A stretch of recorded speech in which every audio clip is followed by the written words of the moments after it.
Yes breaking news చూస్తున్నాం. రేపు ఆకాశ వీధిలో అద్భుత దృశ్యం ఆవిష్కరించనుంది. రేపు మధ్యాహ్నం 3:20 చంద్రగ్రహణం ప్రారంభమై సాయంత్రం 6:48 ముగుస్తుంది. ఇందులో ముఖ్యంగా సాయంత్రం 4:30 నుంచి 5:33 వరకు సంపూర్ణ గ్రహణ కాలంగా ఉంటుంది. అయితే భారత్ లో ఇది సాయంత్రం 6:20 నుండి సుమారు 27 నిమిషాల పాటు కనిపిస్తుంది. అండమాన్ దీవులు మరియు ఈశాన్య రాష్ట్రాల్లోని కొన్ని ప్రాంతాలు మినహాయించి దేశవ్యాప్తంగా దాదాపు అన్ని చోట్ల ఈ సంపూర్ణ చంద్రగ్రహణాన్ని వీక్షించవచ్చు. మళ్ళీ ఇలాంటి సంపూర్ణ చంద్రగ్రహణం భారత్ లో 2028 డిసెంబర్ 31న మాత్రమే కనిపిస్తుందని ఖగోళ శాస్త్రవేత్తలు వెల్లడించారు.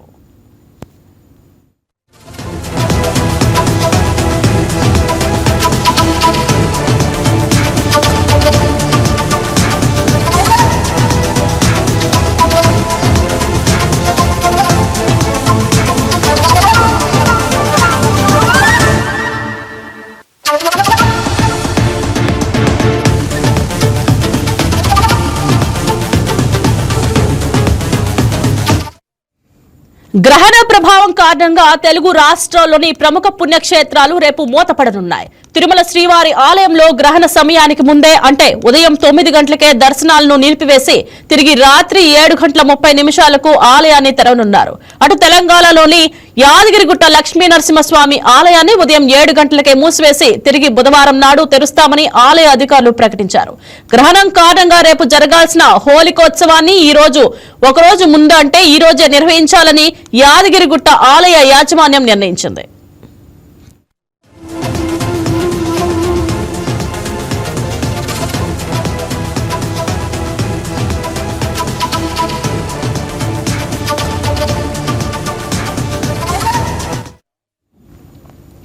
సాధారణంగా గ్రహణ కాలంలో అన్ని ఆలయాలు మూసివేసినప్పటికీ చిత్తూరు జిల్లాలోని ప్రసిద్ధ రాహు కేతు క్షేత్రమైన శ్రీకాళహస్తి ఆలయం మాత్రం రేపు తెరిచే ఉంటుంది. ఇక్కడ గ్రహణ సమయంలో స్వామివారికి మరియు అమ్మవారికి ప్రత్యేకమైన గ్రహణకాల అభిషేకాలు నిర్వహిస్తారు.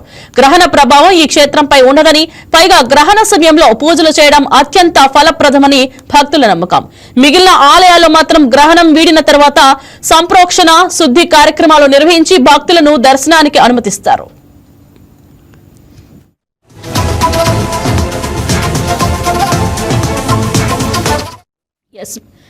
మరి ఇదే అంశం గురించి మా correspondent Bindu phone in live లో సిద్ధంగా ఉన్నారు. చెప్పండి బిందు, రేపు సంభవించనున్న ఈ సంపూర్ణ చంద్రగ్రహణం ఖగోళ పరంగా ఎంత ప్రత్యేకమైంది?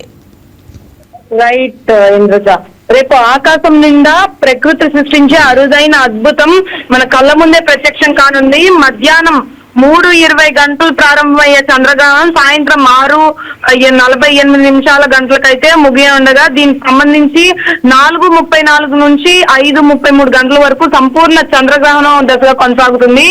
అయితే అండమాన్ దీవులు మరియు రాష్ట్రాల కొద్ది ప్రాంతాల్లో కూడా అంటే దేశవ్యాప్తంగా కూడా వీక్షించే అవకాశం ఉందని, మరోసారి ఇలాంటి సంపూర్ణ చంద్రగ్రహణం 2028 డిసెంబర్ 31న మాత్రమే కనిపించడంతో కూడా భౌగోళిక అభిమానులు కూడా ఆసక్తిగా ఎదురు చూస్తున్నారు. ఇంకా గ్రహణ ప్రభావంతో తెలుగు రాష్ట్రాలు కూడా ప్రత్యేకమైన పుణ్యక్షేత్రాలు గ్రహణ ప్రభావంతో మూసివేయడం కూడా జరుగుతుంది. గ్రహణ ప్రభావం కారణంగా ఆలయాలన్నీ అంటే ముఖ్యంగా మన తిరుమల శ్రీవారి ఆలయంలో కూడా గ్రహణ సమయానికి ముందే అంటే ఉదయం 9 గంటలకు దర్శనాలకు నిలిపివేసి తిరిగి అర్ధరాత్రి 7 గంటలకు నుంచి ఆలయాన్ని తెరవనున్నట్టు ప్రకటించారు. అటు తెలంగాణలోని యాదగిరిగుట్ట లక్ష్మీ నరసింహస్వామి ఆలయం కూడా ఉదయం 7 గంటలకే మూసివేసి తిరిగి బుధవారం నాడు తెరుస్తామని కూడా ఆలయ అధికారులు ప్రకటించారు. అయితే గ్రహణం కారణంగా రేపు జరగాల్సిన హోలీ ఉత్సవానికి ఒక రోజు ముందుగానే అంటే ఈ రోజే నిర్వహించాలని కూడా యాదగిరిగుట్ట ఆలయ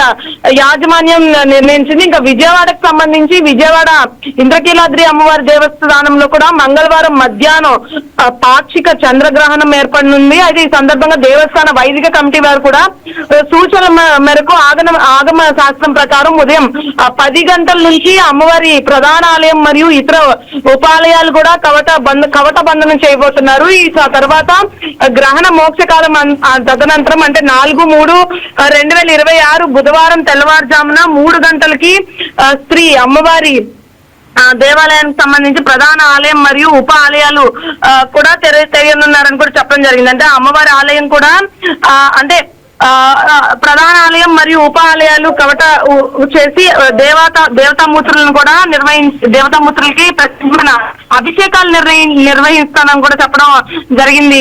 ఇంద్రజ దీనికి సంబంధించి 8 గంటలకు కూడా భక్తులు దర్శనం కల్పించబడునని కూడా తెలియజేశారు. అయితే గ్రహణ సమయాల్లో మాత్రం పూర్తిగా మూసివేస్తామని కూడా చెప్పడం జరిగింది. ఉదయం 10 గంటల నుండి అమ్మవారి ప్రధాన ఆలయం మరియు ఉప ఆలయాలు పూర్తిగా మూసివేస్తామని కూడా జరపడం జరిగింది. అయితే గ్రహణం అంటే ఇంద్రకీలాద్రి గిరి ప్రదక్షిణ రద్దు చేయటం, ఉదయం నిర్వహించే శాంతి కళ్యాణం నుండి చండీ హోమం, సాయంత్రం నిర్వహించే చండీ హోమం వరకు పల్లకీ సేవలు మరియు అర్జిత సేవలు కూడా రద్దు చేస్తున్నామని ప్రకటించారు. అయితే బుధవారం తెల్లవారుజామున అమ్మవారి దేవస్థానం 3 గంటలకి అమ్మవారి ప్రధాన ఆలయం మరియు ఉప ఆలయాలు కూడా తెరవనున్నారని కూడా ప్రకటించారు. ఇంద్రజ రైట్ బిందు చెప్పండి, మధ్యాహ్నం 3:20 ప్రారంభమై సాయంత్రం 6:48 వరకు కొనసాగనున్న ఈ గ్రహణంలో ముఖ్య దశలు ఏమిటి?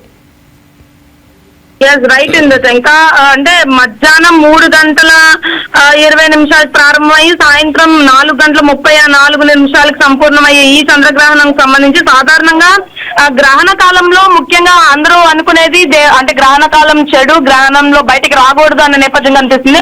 అదేవిధంగా ఈ దేవస్థానాలకు సంబంధించి కూడా గ్రహణ కాలంలో ఆలయాలు మూసివేసినప్పటికీ కూడా ప్రత్యేకంగా ఆకర్షణీయంగా నిలిచింది చిత్తూరు జిల్లాలోని ప్రసిద్ధ రాహుకేత క్షేత్రమైన శ్రీకాళహస్తి ఆలయం మాత్రం రేపు తెరిచి ఉంటుంది. అక్కడ గ్రహణ సమయంలో కూడా స్వామివారికి మరియు అమ్మవారికి ప్రత్యేకమైన గ్రహణ కాల అభిషేకాలు నిర్వహిస్తున్నారు. అయితే గ్రహణం ప్రభావం ఈ క్షేత్రంపై ఉందని కూడా, పైగా గ్రహణ సమయంలో పూజలు చేయడం అత్యంత మంచిదని కూడా భక్తుల నమ్మకం. మిగిలిన ఆలయాల్లో కూడా మాత్రం గ్రహణం వీడిన తర్వాత సంప్రోక్షణ శుద్ధి కార్యక్రమాలు నిర్వహించి భక్తులకి దర్శనం అనుమతిస్తున్నారు. అయితే ఈ గ్రహణ సమయంలో కూడా ఆలయాలే కాకుండా ప్రతి ఇంట్లో హిందూ ధర్మం ప్రకారం శుద్ధి చేస్తారు, ప్రతి ఇంట్లో గ్రహణ స్నానాలు అనేవి నిర్వహిస్తారు, ప్రతి ఇల్లు శుభ్రం చేసుకుంటారు. గ్రహణ సమయంలో ఏమీ తినకుండా గ్రహణ సమయంలో ఉన్న ఫుడ్ మొత్తం కూడా గ్రహణ సమయంలో ఏది తినకూడదని గ్రహణం అయ్యాకే భోజనం చేయడం, ఇటువంటి కార్యక్రమాలు కూడా చేస్తూ ఉంటారు. ఇంద్రజ రైట్ బిందు చెప్పండి, సంపూర్ణ గ్రహణ కాలంలో ఆకాశంలో ఎలాంటి మార్పులు కనిపిస్తాయి? అయితే సంపూర్ణ గ్రహణం కాలంలో ఆకాశంలో అంటే రేపు ఆకాశ విధిలో అనేది ఆవిష్కరించనుందని కూడా చెప్పడం జరిగింది. రేపు మధ్యాహ్నం 3:20 ప్రారంభమై సాయంత్రం 6:48 కానీ ఇందులో ముఖ్యంగా ఏదైతే టైం ఉందో 4:34 నుండి 5 గంటల వరకు ఏదైతే సంపూర్ణ గ్రహణంగా ఉంటుందో ఆ సమయంలో కూడా భారత్ లో ఇది సాయంత్రం అంటే 6 గంటల నుండి సుమారు 27 నిమిషాల పాటు కనిపిస్తుంది. అండ్ అండమాన్ దీవుల్లో మరియు ఈశాన్య రాష్ట్రాల్లో కూడా కొన్ని ప్రాంతాల్లో ఈ సంపూర్ణ గ్రహణంగా కూడా కనిపిస్తుందని కూడా చెప్పుకోవచ్చు. ఇంకా ఆకాశ విధుల్లో అయితే ప్రత్యేకమైన ఈ గ్రహణాన్ని ప్రజలు ఎలా వీక్షించాలి? ఈ 27 నిమిషాల గ్రహణాన్ని ప్రజలు ఎలా వీక్షించాలి? అయితే ముఖ్యంగా ఏదైనా గ్రహణం ఆకాశంలో ఏర్పడినప్పుడు డైరెక్ట్ గా గ్రహణాన్ని అంటే చంద్రగ్రహణం అయినప్పటికీ సూర్యగ్రహణం అయినప్పటికీ కూడా ఇంద్రజ అంటే డైరెక్ట్ గా వెళ్ళి చూడకూడదని కూడా కొంతమంది భౌగోళిక శాస్త్రవేత్తలు చెప్తూ ఉంటారు. అంటే వాటి నుండి వచ్చే రేస్ ఏవైతే ఉన్నాయో చాలా వరకు ప్రమాదకరమైన రేస్ అనేవి వెల్లువరిస్తాయి కాబట్టి డైరెక్ట్ గా చూడకూడదని ప్రత్యేకమైన ఏర్పాట్లు అంటే ప్రత్యేకమైన చర్యలు తీసుకోవాలని ముఖ్యంగా కానీ కళ్ళను కాపాడుకునే విధంగా కూడా ఈ గ్రహణాల రేస్ ఏవైతే ఉన్నాయో మన కంటికి తాకకుండా అయితే కొన్ని అవసరమైన నియమాలని పాటిస్తూ కూడా ఈ గ్రహణాలను అనేవి చూడాలని కూడా ఇప్పటికే భౌగోళిక శాస్త్రవేత్తలు వెల్లడించారు. అండ్ ఇది మాత్రం చాలా ప్రత్యేకమైన గ్రహణం, అంటే సంపూర్ణ గ్రహణం ఏర్పడబోతుంది. సంపూర్ణ గ్రహణాన్ని చూడడానికి కూడా మన ఆప్టికల్ ఐ అంటే మన నేకడ్ ఐతో చూడాలంటే ఖచ్చితంగా ఆ రేస్ ని తీసుకోవాలంటే మన కన్ను అనేది సరిగ్గా ఆ రేస్ ని కూడా తీసుకోలేదు. అప్పుడు మనం స్పెక్స్ గానీ గాజల్స్ కానీ ఇట్లాంటివి ఏమైనా పెట్టుకొని తగు జాగ్రత్తలు తీసుకొని ఈ రేస్ అనేవి వీక్షిస్తారు అని చెప్తున్నారు ఇంద్రజ. రైట్ బిందు, చెప్పండి, ఈశాన్య రాష్ట్రాల్లోని కొన్ని ప్రాంతాల్లో ఎందుకు ఈ సంపూర్ణ గ్రహణం కనిపించదు? అంటే అండమాన్ దీవుల్లో కనిపించదు అని చెప్పి అంటున్నారు కదా, దానికి కారణం ఏమిటి?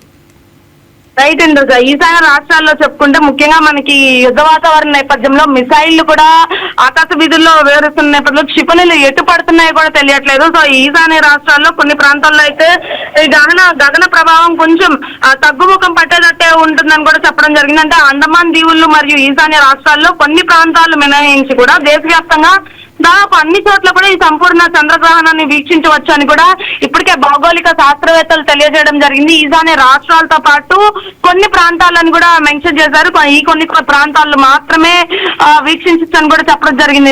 అయితే మళ్ళీ ఇలాంటి సంపూర్ణ చంద్రగ్రహణం భారత్ లో 2028 డిసెంబర్ 31 మాత్రమే కనిపిస్తుందని భౌగోళిక శాస్త్రవేత్తలు వెల్లడించారు. అప్పటిదాకా ఇటువంటి చంద్రగ్రహణం చూసే అవకాశం లేదు. రేపు జరగబోయే చంద్రగ్రహణం మళ్ళీ 2028లోనే వస్తుంది. అది కూడా అంటే కొన్ని ప్రాంతాల్లో వస్తుందో లేకపోతే పూర్తిగా వస్తుందా లేదా అని కూడా ఇప్పటికే కొన్ని చర్చలు జరుగుతున్నాయి ఇంద్రజ. ఎస్ బిందు, ప్రజల్లో ఉన్న అపోహలు నమ్మకాలపై శాస్త్రవేత్తలు ఏం చెప్తున్నారు? రైట్ ఇంద్రజ, శాస్త్రవేత్తలకు సంబంధించి ప్రజలకు సంబంధించి కొంతమంది చంద్రగ్రహణం, సూర్యగ్రహణం ఇటువంటి గ్రహణాలన్నీ చెడుకు సంకేతం అని కూడా చెప్తూ ఉంటారు. ఇళ్లలో ఉండే ప్రతి ఒక్క నెగిటివ్ వైబ్స్ ని కూడా ఈ చంద్రగ్రహణం, సూర్యగ్రహణం జరుగుతున్నప్పుడు యాక్టివ్ అవుతాయని కూడా చెప్తూ ఉంటారు. దీనికి సంబంధించి శాస్త్రవేత్తలు కూడా అంటే ఒక ధర్మం ప్రకారం చూసినా, సైన్స్ ప్రకారం చూసినా ఇంట్లో ఉన్న ఫుడ్ కానీ మనం తింటున్న వాటిల్లో కూడా గరిక వేసి ప్రతి ఫుడ్ ఐటమ్స్ లో కూడా గరిక అనేది వేసి గ్రహణం అయిపోయిన తర్వాత గరిక తీసేసి తింటే మాత్రం చాలా వరకు శుభదాయకం అని చెప్తారు. ఈ గ్రహణం ప్రభావం ప్రతి ఒక్క పిండి వంటల్లో ఫుడ్ మీద లేకుండా ఉంటుందని ప్రజలు నమ్మకం. అదేవిధంగా సైంటిఫిక్ పరంగా కూడా ఈ శాస్త్రవేత్తలు కూడా ప్రజల నమ్మకాన్ని అంటే తప్పు పట్టకుండా ప్రజల నమ్మకం కూడా కరెక్టే అని చెప్పడం జరుగుతుంది. ఆ విధంగానే ప్రజలు ఏదైతే ఫుడ్ ఐటమ్స్ ఉన్నాయి ఇంట్లో ఉన్న ప్రతి దాంట్లో కూడా గరిక వేస్తారు. అదేవిధంగా ఇల్లును శుద్ధి చేసుకుంటారు. గ్రహణం అయ్యే వరకు కూడా ఇల్లును శుద్ధి చేసుకుంటారు. భోజనం కూడా స్వీకరించారు. రాత్రి అంటే గ్రహణం ముగిసిన తర్వాత భోజనం స్వీకరిస్తారు. ఇళ్లలో ఉన్న ప్రతి ఒక్క దేవుడి అలమార కూడా దేవుని కూడా ముట్టుకోము అని కూడా ఒక నియమాలు ఉన్నాయి ప్రజలకి. దేవుడిని ముట్టుకోరు, దేవునికి పూజలు కూడా ఆచరించరు. ఈ గ్రహణం సమయం అంతా అయిపోయింది. గ్రహణం అయిపోయిన తర్వాత దేవుడు శుద్ధి చేసి దేవుడు పటాలని కూడా శుద్ధి చేసి అక్కడ ఇల్లును మొత్తం శుద్ధి చేస్తారు Indraja. Right, thank you Bindu.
Thank you.